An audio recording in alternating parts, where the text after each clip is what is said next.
Good morning, everyone. Coffee. Mwah.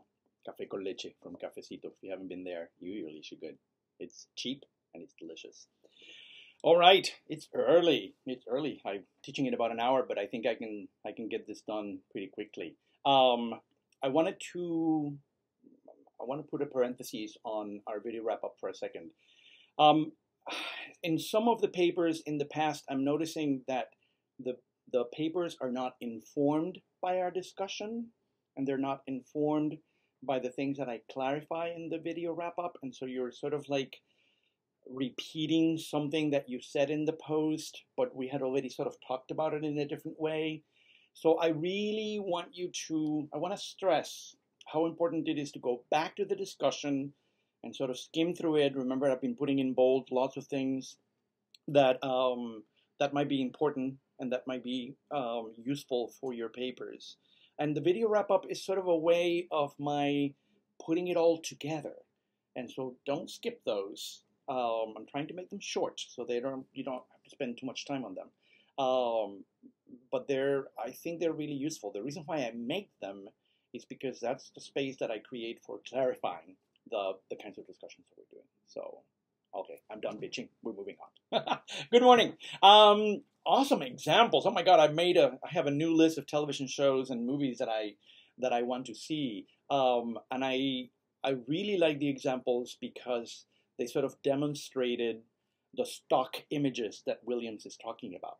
He wrote that in 1973, and all of those things still apply to the kinds of images that we see of the city and that we see of the rural space or the countryside. What I want to focus in the discussion today is one thing that you said that I want to sort of expand on a little bit, and one thing that you never really mentioned directly, and I want to mention directly because it's really important.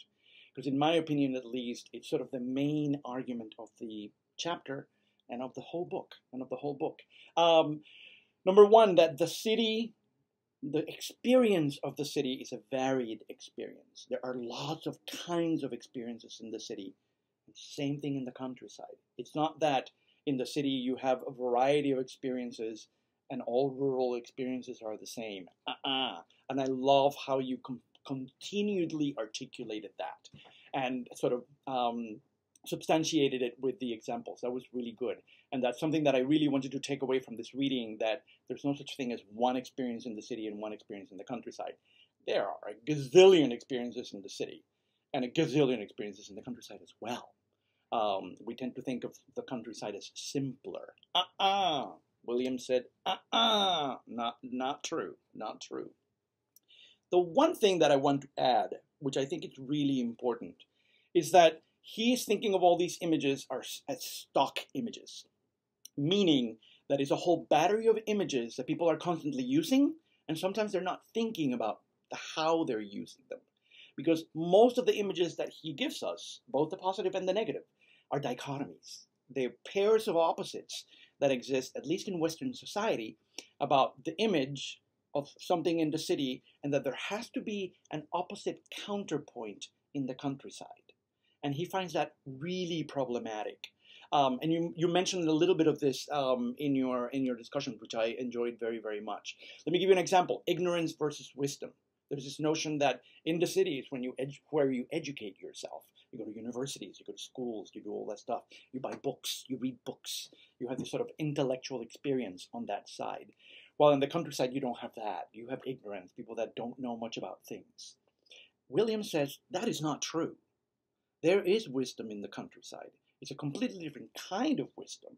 It might be informal knowledge. It might be something that you don't learn in books. But there's a wisdom in living, in social experience, in agriculture, in how to treat nature. There are all these things that should be considered wisdom. But the stock images of the rural is that space is a space of ignorance. So you know what I'm trying to say? There's this dichotomy that has been created, and he's trying to dismantle that dichotomy. Another one, natural versus man-made. One of the things that he says at the beginning is that people keep thinking of the country as sort of a natural way of living. And he says, not so fast. Let's think about that for a moment. Agriculture is man-made. Wildlife is always controlled. There are fences. There are all sorts of things that sort of make nature be in certain ways.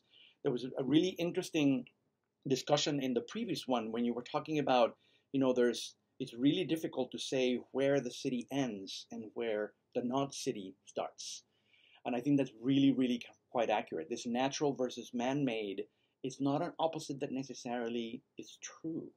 Small towns, agriculture, all of those spaces are man-made spaces. They really, really are. Even things like national parks, they dynamited mountains so we could get a view, a beautiful view. Yosemite is man-made. Yes, the trees grew there. Yes, the mountains were there. But how it looks now, humans did that. Humans did that. One more thing. There was a really interesting conversation about saying that the countryside and the city needed each other. I don't disagree with that, but I want to point out is that that's not what Wiiliams is trying to say at the end. I think what he's trying to say is that the city and the countryside are completely connected, that you can't think of one without the other, that there are things about industry that have influenced the rural. And I love how you talked about the example of Wiiliams of, the city needs the farm, because that's where the food grows. It doesn't grow in cities, and doesn't grow in like little urban gardens. That's not enough. You need the countryside to sort of sustain the city. And so instead of, I think you're saying the country and the city need each other. I think that's accurate. I just don't want you to think that that's what Wiiliams is trying to say in the essay. He's talking much more about the interconnectedness between those two. Okay? All right. I think I'm done. Silent film, black and white, really awesome. I think this is the last silent thing you'll see. We have a bit more black and white, and then everything else is full color. I think the first color is Technicolor. All right. You have any questions? You know where I am. Bye. Have a wonderful Thursday.